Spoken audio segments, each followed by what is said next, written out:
நாம போய் மத்தியில் போய் உள்துறை அமைச்சர் போய் சந்திச்சா அவர் போய் கதவை தட்டுறாங்களாம்.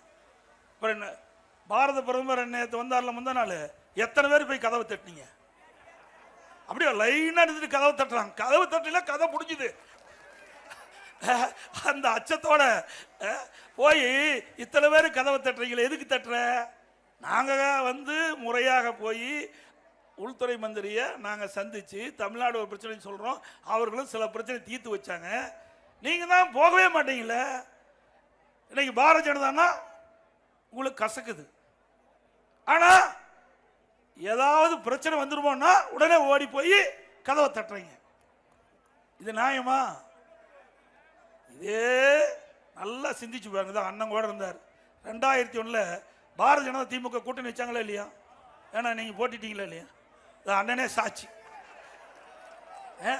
அப்போ பாரதிய ஜனதா அதே கட்சி தானே. இன்றைக்கும் பாரதிய ஜனதா தான், வேற பேர்ல இருக்குதா? இன்னைக்கும் அண்ணன் பாரதிய ஜனதா கட்சியில் தான் இருக்காரு. அன்னைக்கு அப்படியே தான் இருக்கிறாங்க. ஆனா அவர்கள்லாம் கூட்டணி வச்சா நல்லது, நாங்க கூட்டணி வச்சா மதவாத கட்சி.